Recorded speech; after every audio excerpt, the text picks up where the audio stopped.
vida. A psicologia junguiana não se aprende nos livros somente. Ela não é uma síntese intelectual, menos ainda um sistema ou uma teoria encerrada em fórmulas, não. Ela é sempre, em cada uma das suas etapas, uma porção da experiência viva. Este trabalho é um trabalho fenomenológico, onde eu convido você a experienciar na vida o conhecimento trazido por este mestre, Carl Gustav Jung. A psicologia de Jung se caracteriza pela ambiguidade da oscilação entre o foco individual, existencial e formal, arquetípico. A ambiguidade pertence à estrutura da psique. Ela é a sua essência. Pois o inconsciente, onde estão os arquétipos, só se torna perceptível pelo consciente, o indivíduo, e existe este consciente somente a partir da consciência do inconsciente. Então, essa ambiguidade da psique é especialmente causada pela inversão entre causas e efeitos, em que a gente vai brincar muito através da própria Bíblia, falando da fé, o que é causa, o que é efeito, o que é efeito e o que é causa. Quando você traz à existência o que inexiste, você age pelo efeito, trazendo a causa, porque você faz um movimento dentro das dimensões. Então, na terceira dimensão, nós temos a causa e o efeito. E isso é o que a maioria das pessoas conhecem. Mas mexendo na quarta dimensão, na quinta, nós mexemos com o efeito para que a causa se apresente. E aí nós vamos discutir sobre a questão do tempo, que a Bíblia também diz que um dia corresponde a 1000 anos, e 1000 anos correspondem a um dia. Então, dentro de todo este conhecimento profundo, eu convido você a vivenciar comigo na presença dos mestres, estando comigo simplesmente a serviço deles, para que este conhecimento seja a grande chave mestra que alterará a sua própria realidade. Não somente o seu trabalho, mas tudo que você é e tudo que você buscou durante toda a sua vida. Então, diante disso, torna-se os efeitos novas causas. Tal situação já havia sido percebida por Freud, né? Um exemplo disso é a relação entre a consciência e a renúncia instintual na formação do superego. Conhecimento advindo de Freud, conhecido grande mestre como pai da psicanálise. Aquele que também reverencio, e teremos uma aula específica sobre a psicanálise. Então ele diz que no início a consciência, mais corretamente, o medo, que depois se tornou consciência, é a causa da renúncia instintual, mas depois se inverte a relação. Toda renúncia instintual torna-se uma fonte dinâmica da consciência. Toda nova renúncia aumenta o rigor e a intolerância da consciência. Então, trata-se de algo próximo da ação, da síntese sobre si mesmo. Quem falou da síntese sobre si mesmo, de encontrar o que realmente somos? Foi o nosso grande mestre, mais um que reverencio, que falarei adiante, Kierkegaard, em relação à natureza humana, cuja relação de elementos é uma relação que não se estabelece com qualquer coisa alheia de si, mas apenas consigo mesma. E aí eu posso trazer para vocês que você só se relaciona com tudo aquilo que é referência dentro de si. Este é o acréscimo, né, da matemática das relações, que traz para você conhecimento de neurociência, de como funciona esse sistema, para que você Perceba as coisas que existem. E só existem para você a partir da referência interna de tudo aquilo que você integrou. E tudo que você integra e é referência para si, você passa a enxergar no mundo exterior. E aquilo vai expandindo a sua realidade. Então isso corrobora com o que Kierkegaard trouxe para a gente. E dentre os vários pensadores e mestres que compuseram a minha formação, pela grande oportunidade que tive da vida, quando na minha própria história, desde criança, sem saída, foi entregue para mim esses grandes livros, homens e mentes com quem eu pude imaginar que estava conversando enquanto lia seus livros. Essa imaginação de uma criança que não sabia, estava acessando este inconsciente coletivo, essas mentes que pairam no ar e que se mantêm vivas através de seus conhecimentos e das ações dos homens que agem de acordo com essa palavra. E aí, dentre esses vários pensadores, eu destaco 3: Schopenhauer, Goethe e Nietzsche. Schopenhauer entendia que todos os fatos psicológicos deveriam ser considerados como manifestações da vontade. Mas ele foi muito mais além do que isso. Ele entendeu, inclusive, que a consciência, ela estabelece como que uma ponte entre o mundo externo e o interno. Que sem essa ponte que é a consciência, esses mundos ficariam divididos por um abismo insondável. Aquela velha história dos índios, quando foram colonizados, não enxergaram as caravelas, porque as caravelas existiam no mundo externo, mas no mundo interno eles sequer imaginaram que algo daquela forma poderia acontecer. Eles só viam o movimento das águas, mas não as caravelas. Por quê? Porque não existia a ponte entre as caravelas, a existência externa, né, desses navios, com a referência interna dos índios, ou seja, não existia consciência neles. Da mesma maneira, né, quando a gente fala da malícia, a visão dessa malícia, o que é a consciência de que o mal pode se manifestar, de que situações além da inocência podem se manifestar. E sem essa consciência, o indivíduo sai como criança, agindo e interagindo, sem perceber que um perigo iminente pode vir. Por quê? Porque não existe a referência em relação a isso. E aí, nós temos que essa ideia de consciência como ponte intermundos colaborou na formação da ideia de ego, que foi apresentada mais tarde por Freud. Entende? Johann Wolfgang Goethe influenciou certamente a grande maioria dos pensadores alemães que o sucederam, tais como Nietzsche e o próprio Freud. Esse escritor, ele possuía tal vivacidade e profundidade psicológica que só se encontra algo comparável em outros gigantes, né, grandes mentes da psicologia, da literatura, como Fyodor Dostoiévski, grandes mestres a quem eu reverencio suas forças. Facilmente dá para perceber a profundidade psicológica na leitura de seu Werther. Olha o que ele disse: meto-me dentro de mim e acho aí o mundo, mas antes em pressentimentos e obscuros desejos que em realidade e ações vivas. E então tudo paira à minha volta. Sorrio e sigo a sonhar, penetrando adiante no universo. Essa influência de Goethe em Freud, Jacques Lacan, outro grande mestre, se apresenta. Ele diz o seguinte: pode-se dizer de Goethe que por sua inspiração, por sua presença vívida, ele impregnou e animou extraordinariamente todo o pensamento freudiano. Freud reconheceu que foi a leitura dos seus poemas, os poemas de Goethe, que o lançou nos seus estudos médicos e decidiu, ao mesmo tempo, o seu destino.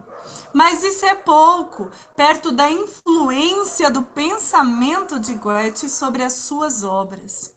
Nietzsche. Eu reverencio sua mente, Nietzsche, um filósofo de grande profundidade psicológica, tendo sido também influenciado por Goethe e Schopenhauer, mas desenvolvendo uma filosofia própria, uma filosofia do seu lugar, uma profunda crítica recheada de máximas sinceras e intensas, que expõe muito da profundeza do ser humano. Ele entendia que a consciência era uma superfície apenas, uma pele de algo mais profundo, mas tinha isto ainda como suspeita. Ele disse, no dia de hoje, ao menos entre nossos imoralistas, nasce a suspeita de não ser precisamente a intenção o que dá o valor decisivo ao ato, mas ao contrário, tudo o que é intenção, tudo o que pode ser visto, conhecido, cônscio, tomado consciência, pertence à superfície, à pele, e como toda pele indica algo, mas oculta ainda mais. Jung entendia o inconsciente como um reservatório de tesouros escondidos, enquanto Freud entendia o inconsciente como um depósito de lembranças indesejadas e traumáticas. Como bem explica o próprio Jung, ele dizia aos olhos de Freud, o inconsciente, antes de tudo, um receptáculo para coisas reprimidas. E ele o aborda como um canto de quarto de nenê. Para mim, ele se apresenta como um vasto armazenamento histórico. E aí eu trago para vocês um pensamento trazido inclusive pelo meu marido no dia de hoje. O meu marido no dia de hoje estava lembrando de um desenho animado. Eu não sei se vocês já viram esse desenho, mas se puderem, pesquisem, procurem no Google, os Jetsons, a família Jetsons, que em 2020 completou 58 anos de idade.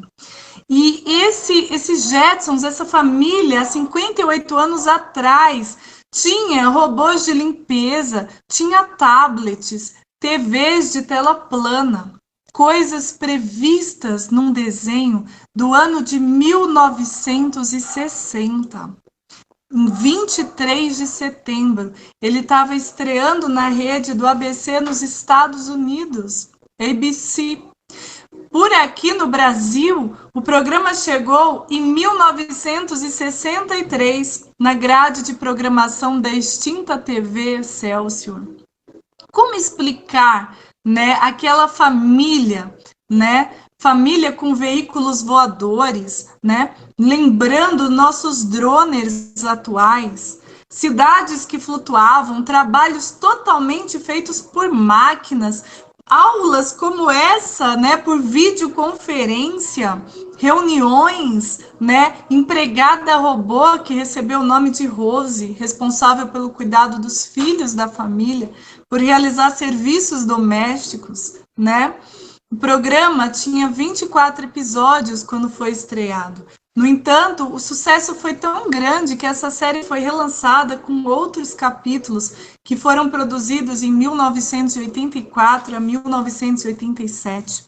Na minha infância, eu assisti por diversas vezes os episódios da família Jetson e a gente sequer imaginava na possibilidade de ter um computador pessoal, um PC, Isso não existia.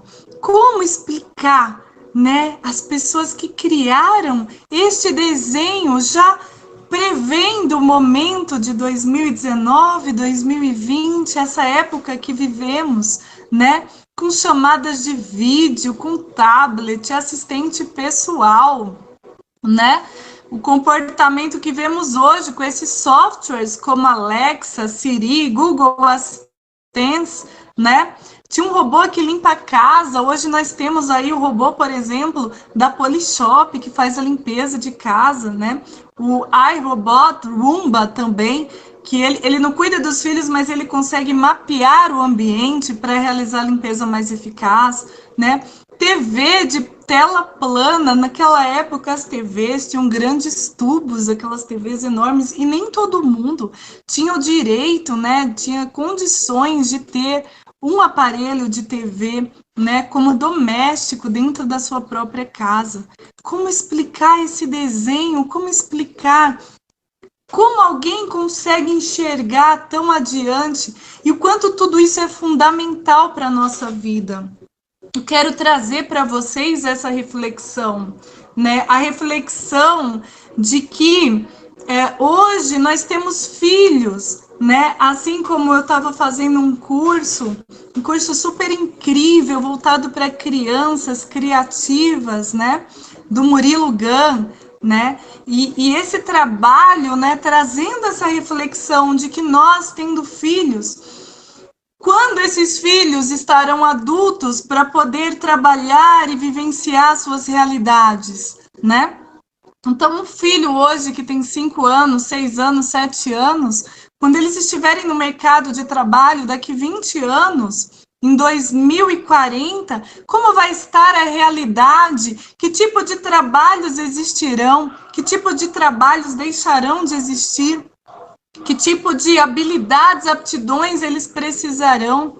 E nós, o que nós precisaremos aprender para nos adaptar com tamanha velocidade do conhecimento, da tecnologia, dos relacionamentos através de todo esse modelo tecnológico, através da própria internet, que faz com que hoje alunos do mundo inteiro possam estar assistindo essa aula que está sendo gravada de um espaço físico que está no município de São Paulo, mas que não importa mais que espaço físico é este, porque nós conseguimos, através dessa teia invisível, essa rede, nos conectarmos.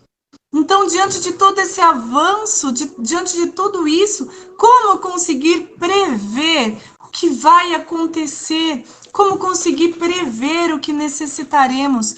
Como conseguir finalizar com tanto sofrimento que existe nesse nosso cenário mundial, onde as pessoas cada vez mais correm atrás de coisas que elas nem sabem o que é, mas que eu posso dizer a partir deste conhecimento, correm atrás do que a mente coletiva colocou para que elas corressem. As pessoas cada vez mais se distanciam de quem elas são, de quem de fato são em essência, e se distanciam do seu lado criança, da sua criatividade, do seu lado criador, a semelhança do Criador, porque precisam corresponder às expectativas do mundo e para isso criam máscaras, personas. Estou trazendo conhecimento de Jung, conhecimento desse grande mestre que traz para você a consciência de tudo isso, para que a partir dessa consciência você possa perceber que não é necessário. Essas máscaras só te levam para cada vez mais longe do que você é em essência, aquele criador, aquela criatividade, aquela criança. Jung te leva nesse caminho, mostrando que cada vez mais que você se aproxima dessa criança, cada vez mais você se aproxima de si mesmo, cada vez mais você se aproxima do seu eu, cada vez mais você se aproxima do seu Criador. Cada vez mais você passa pelo processo de individuação que ele chama, de encontro consigo mesmo, aonde o único lugar que você poderá viver o prazer do Éden, o único lugar onde você poderá ser você mesmo e viver a potência que você é, o único lugar que você de fato poderá reconhecer e vivenciar a felicidade plena. Olha que movimento incrível, que movimento tremendo, e que o conhecimento pode te levar. a consciência pode te levar. A percepção de tudo isso, as escolhas conscientes podem te levar. Então, diante disso, né, eu trago aqui um pouco, né, desse inconsciente como um reservatório de tesouros escondidos, de como conseguir enxergar o que está lá, que tempo é esse, que espaço é esse que você consegue, então, alcançar este conhecimento, né? Então, isso, né, eu trago aqui de Jung, né? E muito além do que Freud falou, porque ele foi muito além dele, do seu mestre. Freud foi um mestre de Jung. E aí, trazendo um pouco do próprio Freud, o que ele dizia? Ele dizia que existe uma repressão, né? Que o inconsciente, onde tem esses conteúdos reprimidos, né? E essa repressão é o protótipo do inconsciente. Né? E as teorias começam, então, a divergir entre esses grandes mestres quanto à formação. Né? Segundo Freud, o consciente é que forma o inconsciente. E para Jung, não. Para Jung é o contrário. Freud não deriva a consciência de dados sensoriais, mas ele concebe o inconsciente como derivado do consciente, o que seria seguir a mesma linha de raciocínio. Eu consideraria a questão pelo seu reverso, né? E quem está falando é Jung. Eu coloco o inconsciente como elemento inicial, do qual brotaria a condição consciente. A ciência das religiões, né? Da qual hoje o romeno Mircea Eliade é possivelmente o maior nome. É uma ciência muito recente, ela data do século XIX, surgindo o termo com Max Müller, em 1867, com sentido já definido. Em 1873, surgiu a primeira cátedra de História das Religiões em Genebra. Hoje, a ciência da religião já passou por um desenvolvimento a partir do movimento da revalorização dos mitos no final do século XIX, início do século XX, participando junto às demais ciências nesse sentido. Então, na interpretação psicanalítica sobre o mito, Jacques Lacan faz uma reformulação através da sua perspectiva sobre a linguagem. Nós vamos trabalhar muito isso no módulo do diálogo transformador, né? Dialogando, discutindo com Mircea Eliade e Claude Lévi-Strauss em conferências, na qual tratou sobre o mito, transcritas no livro Um Mito Individual do Neurótico. Você encontra isso no livro de Lacan. Enquanto perspectivas psicológicas, houve as interpretações psicológicas das religiões de Wilhelm Wundt, William James, que tiveram sua importância no processo todo, né? Compreende-se a teoria estruturalista como aplicação de uma abordagem estruturalista, que é o quê? É a busca de invariantes ou de elementos invariantes entre diferenças superficiais. Tudo isso vem do conhecimento que Lévi-Strauss, grande mestre, trouxe também para a humanidade. Essa abordagem se faz pelo fato de perceber-se elementos invariáveis, aproximando-se da ideia arquetípica de Jung, mas não a tocando. De qualquer forma, possuem a mesma defesa. As histórias de caráter mitológico são ou parecem ser arbitrárias, sem significado, absurdas, mas apesar de tudo, dir-se-ia que reaparece um pouco por toda parte. Essas histórias dos mitos, né, que você encontra no conhecimento greco-romano, no conhecimento asteca, no conhecimento bíblico, das diversas religiões, você percebe que existem ali elementos que convergem entre si. Então, as histórias de caráter mitológico, apesar de parecerem assim, elas reaparecem em toda parte. Uma criação fantasiosa da mente num determinado lugar seria obrigatoriamente única. Não se esperaria encontrar essa mesma criação num lugar completamente diferente que não tenha ligação né? Quando a gente observa, se fala, mas não tem ligação nenhuma esse lugar com este lugar. Como eles podem, então, trazer a mesma criação? Como essa família Jetson conseguiu prever na década de 60 o que aconteceria em 2020? Então, como se explica esses mitos, esse conhecimento? Como que o ser humano consegue trazer este conhecimento? Uma ideia que se tem aqui, ao mesmo tempo se tem do outro lado do mundo, sem que nenhuma dessas mentes tivessem conversado. Como pode explicar tudo isso? Então, nós vemos aqui um dos críticos da análise psicológica dos mitos, quem foi o grande estudioso alemão Walter Friedrich Otto. Ele criticou veementemente essa psicologia das profundezas, por relacionar erroneamente, segundo a sua opinião, os mitos aos sonhos. Ele relacionou, uma vez que o mito autêntico não surge de nenhum sono da alma, mas sim do olho espiritual aberto ao ser das coisas.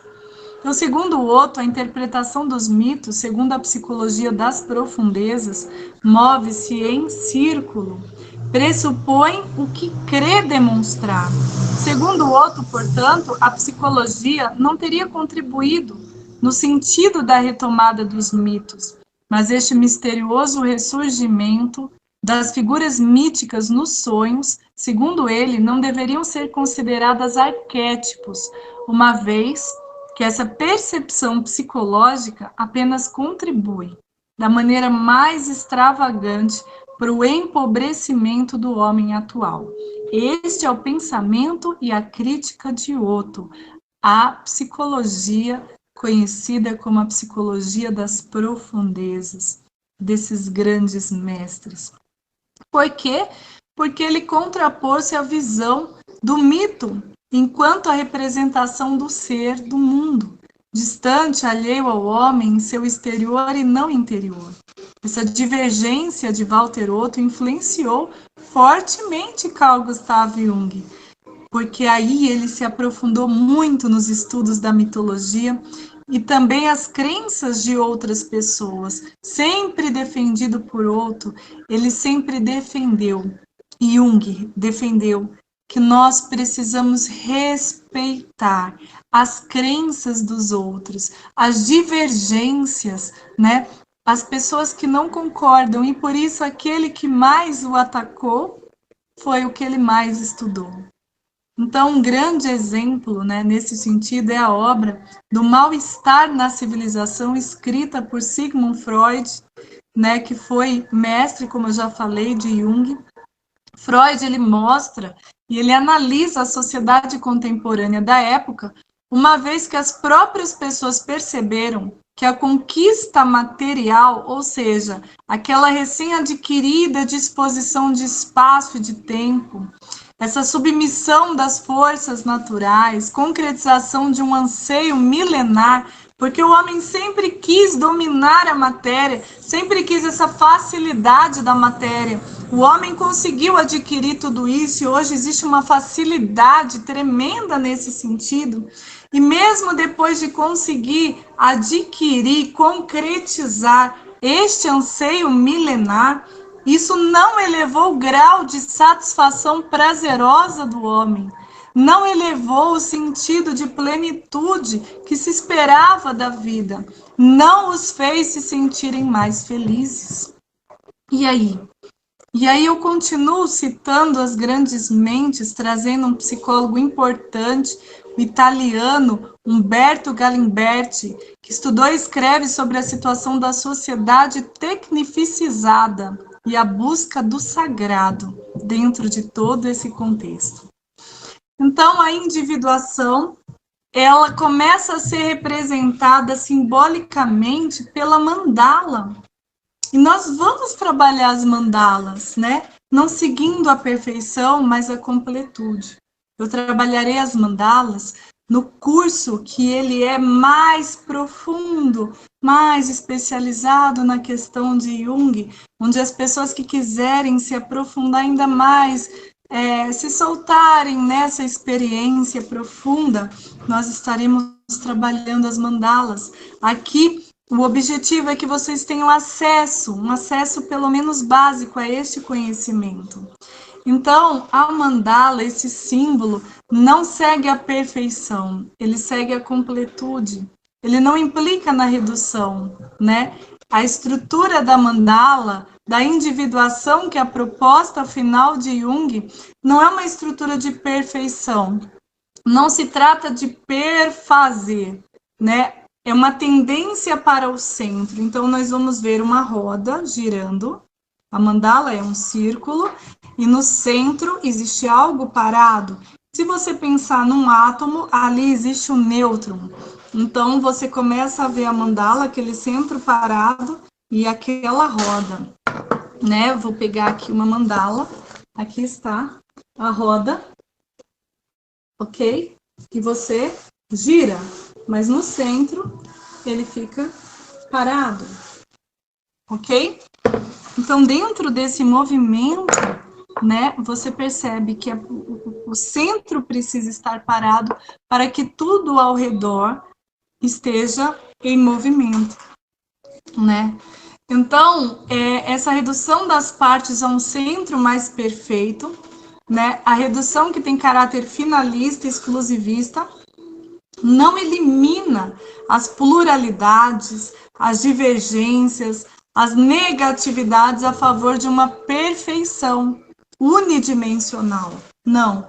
A imobilidade iria contra a estrutura da psique, que é totalmente móvel, ela está em círculo, ela é dinâmica por natureza e essência, se dá por sucessivos movimentos para a totalidade orgânica, que representa o ideal do homem completo e integral, chamado Selbst. Ou seja, jamais conseguiremos dar o golpe final para o remate. O Selbst e permanece sempre uma possibilidade aberta, ou seja, jamais chegaremos no núcleo, porque no núcleo está o próprio Criador. Jamais seremos Deus, mas antes e depois, manifestação desse centro. E por causa desse centro, o movimento. Olhando para o átomo, temos o nêutron, e ao redor dele, quem? Os elétrons e os prótons com a sua carga positiva, os elétrons com a sua carga negativa. Então, ao redor dele, todo o movimento. Deus no centro, para que o círculo, para que a roda gire. Jamais seremos o centro imóvel. Seremos sempre aquele imóvel, aquele buraco negro, né? Imóvel, jamais seremos, mas a manifestação dele é ao redor dele. Então, é uma renovação constante de tal forma que a individuação ela pode ser compreendida como a transformação de energia elementar latente e diferenciada numa energia mais concentrada e diferenciada. Então, o Selbst em si apresenta-se nas várias etapas de tal processo como constante direção a se revelar em cada etapa do processo infinito. O Selbst em si é o ideal, ao qual todo processo de individuação tende como fim. Um dia, como diz Samsara, aquela gota d'água se eternizará quando for lançada ao mar e se dissolver em tudo aquilo. Então, uma gota será todo o mar. E assim será o ideal de todo esse processo. Aproximação da essência do número 1. Enquanto tal, o Selbst em si se torna presente em cada etapa dessa aproximação como algo imóvel, inesgotável. E a energia vai surgir da onde? Surge da contraposição dos opostos do elétron, do próton, do bem, do mal. Energia fundamentalmente surge de uma relação de oposição feminino e masculino e se mantém nela. Sem a oposição não pode haver energia.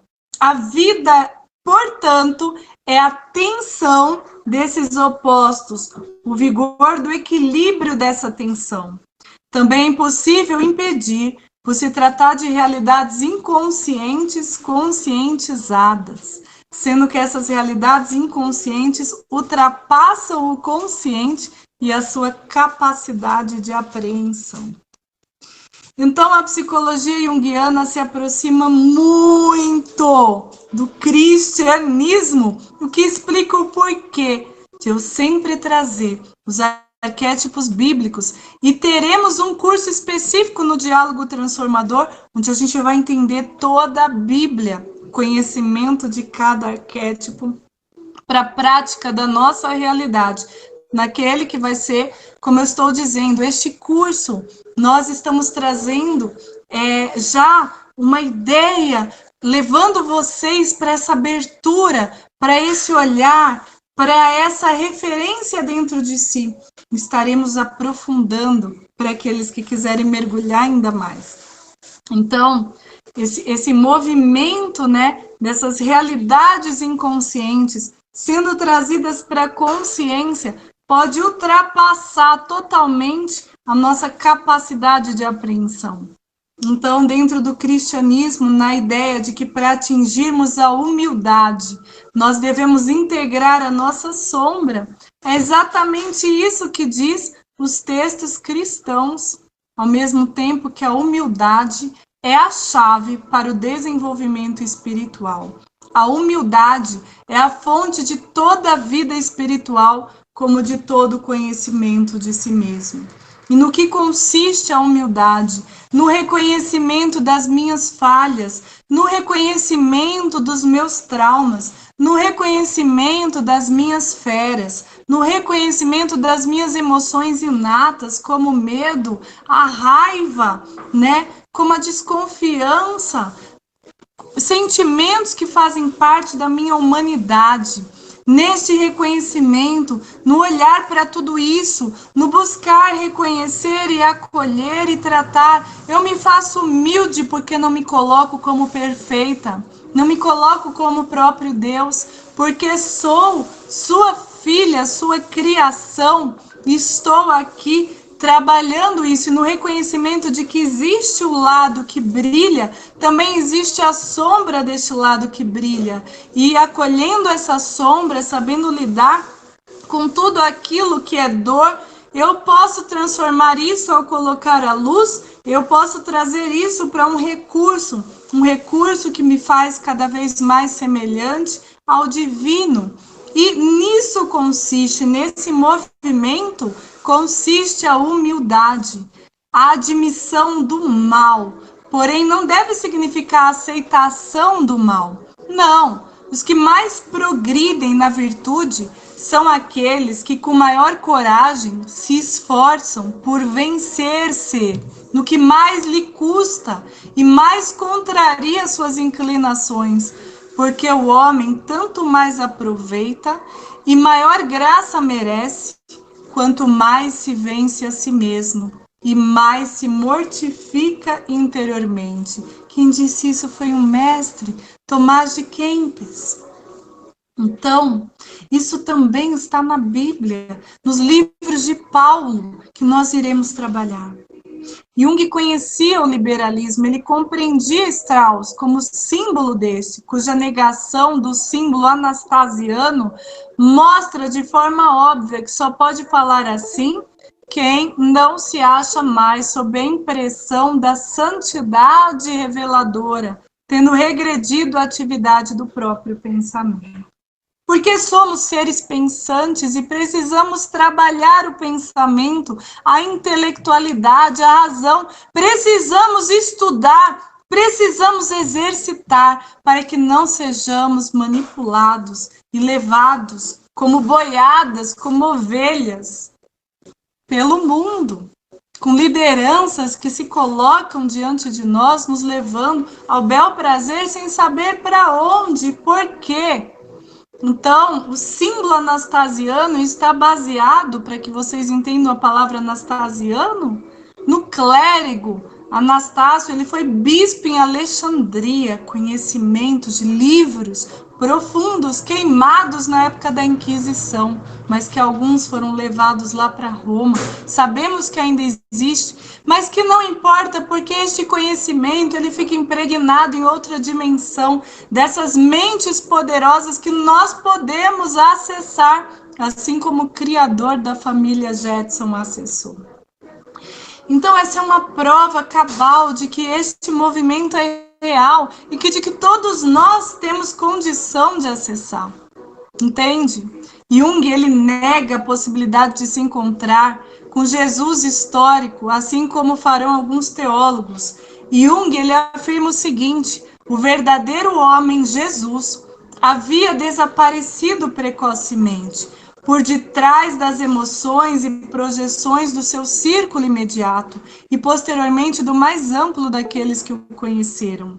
Então, muito semelhante, afirma também Bultmann, que ele diz que, na opinião dele, não podemos mais saber praticamente nada da vida e da personalidade de Jesus, já que as fontes cristãs não se interessaram por isso. Entende? Só se interessaram em passar o poder, o conhecimento, este conhecimento simbólico, mas não a história, sendo ademais bastante fragmentárias, encobertas por lendas, uma vez que não existem outras fontes sobre Jesus. Então, Jung, o teólogo luterano Bultmann, eles não negam a existência histórica de Jesus, pelo contrário, eles comprovam que Jesus Cristo existiu. Historicamente, este homem esteve na Terra, mas eles propõem uma avaliação do próprio mito. Jesus, a partir da interpretação apostólica, a proposta de demitologização de Bultmann possui semelhanças com essa interpretação junguiana, mas que não cabem aqui, num outro momento, muito mais profundo. Eu me coloco à disposição para irmos mais além. Na infância, Jung experimentava o que veio posteriormente desenvolver na teoria dos opostos, na relação dos seus pais. Então, nós vamos ver essa questão de quanto os nossos pais, nossa família de origem, influencia para sempre na nossa programação e no que a gente vai levar adiante pela vida. Assim também foi Jung. A sua psicologia, como se desenvolveu, falou muito dos contrários entre espírito e matéria. Paulo, que antes era Saulo de Tarso, também seguiu por esse caminho, e não há dúvida de que a sua aguda consciência desses contrários e da consciência dos contrários de Jung resultou da memória que alcançou do fato do seu pai e da sua mãe, em vez de viverem numa harmonia pelo menos tolerável, eles se deram muito mal. A mãe, ela era extrovertida, era simples, ela era voltada para a matéria. E o pai era introvertido, ele era um piedoso clérigo. Ele se esforçava para viver de acordo com a sua fé cristã, mas que torturavam suas dúvidas cruéis daquele conhecimento que vem através de fariseus, de doutores da lei, de líderes religiosos que se contradizem porque não se aprofundaram na simbologia do que ali está contido, somente levando em consideração as palavras da Bíblia dentro de um texto ou um contexto, sem a profundidade do que elas decodificam e do que tem ali, além das simples palavras, que quando traduzidas, modificam totalmente a sua real força e poder. E aí, dentro disso, este pai percebeu e entrou em crise quando Jung percebia esse movimento e também as polaridades dessa briga entre o pai espírito e a mãe matéria. E todo esse movimento, né, trouxe para ele, né, essa influência, né, essas vidas que representaram polaridades para Jung, né, a polaridade desse espírito e dessa matéria, que mais tarde fez com que ele se preocupasse bastante, né? Então, entre os 17 e os 19 anos, Jung descobriu os filósofos, estes que eu tive acesso também na minha infância, dentre os quais Jung foi atraído por Pitágoras. Pitágoras é o grande mestre da nossa escola, pai transformador. Jung teve acesso a ele, a Heráclito, que mostra que um rio nunca será o mesmo, né? O quanto as mudanças, as mutações acontecem o tempo todo. Empédocles, Platão, os grandes mestres trazendo aí o conhecimento das dimensões, o mito da caverna, né? O conhecimento do mundo das ideias, da materialização na Terra, além de Schopenhauer, né? Então, o dualismo ficou como uma característica marcante de todas essas grandes mentes que se apresentaram.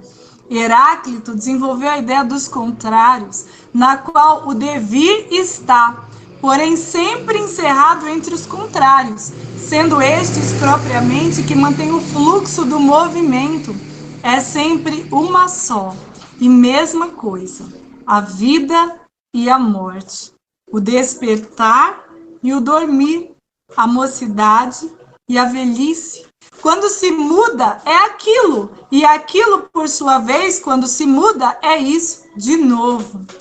Então, segundo Jung, a doutrina cristã, o dogma da Santíssima Trindade, a história da sua evolução, são formações sedimentadas na camada da consciência de uma tal atuação arquetípica do inconsciente coletivo. A Santíssima Trindade é o símbolo arquetípico do drama da constituição do seu centro criador, parado no meio do círculo. O Pai, o Filho e o Espírito Santo são as sucessivas fases desse drama. Sob o aspecto individual, portanto, Pai, Filho e Espírito Santo são etapas do acontecimento historial psíquico sob o aspecto coletivo e cósmico. São épocas, eras da humanidade como etapas da história essencial. Na opinião de Jung, os hindus, eles tinham integrado o mal sem perderem a sua dignidade, ao contrário do cristão, que se afadiga pelo bem e sucumbe ao mal. O cristão acaba sucumbindo ao mal, porque procedendo assim ele perde a resultante do conflito. Sabe a dialética? Então você vem com uma tese, é necessário a antítese para a gente chegar na síntese. Para chegar no número 3 é necessário o 2. Nós temos o 1, precisamos do 2 entrar em conflito para daí chegarmos no número 3. O homem precisa da mulher para chegar a Deus. O 1 e o 2 se integram e se transformam numa só carne. Isso é prova científica cabal, inquestionável, inexorável. Essas são as palavras para este movimento. E quando você não aceita o feminino, não aceita a mulher, não aceita a sombra, não aceita a matéria, não aceita o inconsciente, não aceita o mal que habita em ti, a sua sombra, os seus medos, os seus sentimentos mais íntimos, humanos, instintivos, enquanto você não acolhe o seu passado, os seus ex, suas experiências, suas escolhas, enquanto você não faz isso, você sucumbe a tudo isso, porque tudo isso te domina inconscientemente e vai, através da força da vida, trazer para você circunstâncias e situações que te obrigarão a olhar para isso até que você venha à morte. A vida te trará essas oportunidades de diversas maneiras, para que você olhe de uma vez por todas. Enquanto cristão que se perde nas palavras da Bíblia, levando ao pé da letra, simplesmente ignora tudo isso, dizendo que nada mais existe porque nasceu de novo. E quando ele faz isso, ele sucumbe ao mal, porque é assim que funciona. Em nome de Cristo, eles acreditam que precisam, então, se separar do resto do mundo que não pertence à sua igreja. E fazendo essa separação, eles vivem diabolos, que é a separação, que é verdadeiramente a crença de que não somos parte de um mesmo corpo. Então, esse movimento, de essência, de resultado desse conflito, dessa tensão, para que se chegar à integração do três. O mal, ele é tido por Jung como uma essência, como uma necessidade. Sem Lúcifer, não teria havido criação e nem menos ainda uma história da salvação. A sombra e a vontade, que são demonstrados por este mito oponente, são as condições imprescindíveis para a realização da salvação. Porque enquanto você não olhar para isso, você não tem como se levantar, você não tem como se desenvolver, você não tem como mudar de patamar, porque essas coisas vão se mostrar sem que você pare para perceber seus sentimentos, para perceber o que te leva a fazer determinadas coisas. E aí, sem consciência, você continua fazendo. Então, veja a grande importância de olhar para essas forças que habitam em você. Essa afirmação de que a religião é uma terapêutica revelada por Deus mostra um duplo aspecto de diferenciação entre terapia e religião. A religião não é terapia psicológica, por quê? Porque ela traz o exterior, ela trata de elementos externos ao homem, ela trata de um Deus que não está no homem. Ele se distingue do homem também. A religião não é terapia porque ela é revelada. Ela trata de elementos para além da compreensão, de dados conferidos por Deus aos homens, apresentando-se a eles que não conseguem alcançar o caminho contrário. Teofania. Nesse caso, basta a fé, quando existe. Se não existir fé, se não acreditar no que está sendo dito, então nada existe. Leva a ideia de relação entre religião, psicologia junguiana, longe propõe a substituição do cristianismo por uma nova religião. Uma religião psicológica Jung havia, de certo modo, previsto um término da fase cristã no futuro. Mas é complicado avaliar até que ponto faz sentido essa afirmação de que ele é o continuador dessa obra. Questão ampla demais, para assim entrar com profundidade nesta breve aula. E é nesse ponto que a psicologia profunda se vincula à nova teologia. Ao nosso trabalho como analistas, concerne o domínio do espírito, do homem e do mito, do processo de individuação em seu desenvolvimento histórico. E o ministro se situa bem aqui. Quem disse isso foi Hillman, como analista junguiano. Não apenas o caráter de inovação é inerente ao cristianismo, quanto o seu caráter de escândalo ultrapassa a divergência com o judaísmo, que traz ali vários elementos que se diz contradizer que Jesus Cristo é de fato o Messias. E se apresenta ao longo da história de modo misterioso, uma vez que é compreensível que muitas pessoas sintam dúvidas, dificuldades, inquietação, angústia ante a incerteza. Mas o que não se entende, e eu não entendo isso, a hostilidade e a repugnância que as pessoas demonstram quando a gente entra nesse assunto. Há algo que, em todo caso, é admirável pelos resultados, pelos frutos apresentados. Então, a afirmação do antigo teólogo Vicente de Lérins, retomada por Jung, que elabora radicalmente, dá uma nova aplicação ao cânon vicentino, implantando no tecido da vida psicoespiritual do homem, o termo evangelho tem origem etimológica no sentido de boa nova. Porém, tal termo vai para além de boa novidade, como bem destaca Joseph Ratzinger. Recentemente, nós traduzimos por boa nova, né? Isso soa bem, mas permanece muito longe da ordem, da grandeza que a palavra evangelho carrega. Essa palavra, ela pertence à linguagem do imperador romano, que se entende como Senhor do mundo e como seu Redentor, como seu Salvador. As mensagens que vinham do imperador chamavam-se evangelho.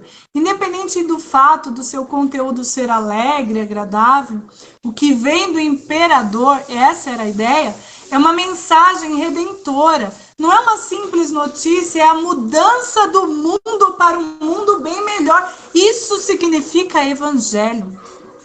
Agostinho afirmou que o que se chama religião cristã existia já desde os primórdios da raça humana, até que Cristo se fez carne. Porém, nem por isso deixava de destacar a superioridade do cristianismo. As outras religiões são aceitas pelo cristianismo enquanto sêmen na verbe, são sementes do verbo, especialmente percebidas na filosofia grega, mas não enquanto tendo uma aproximação da verdade que se compare à revelação cristã, plena expressão de Deus ao homem e não o contrário.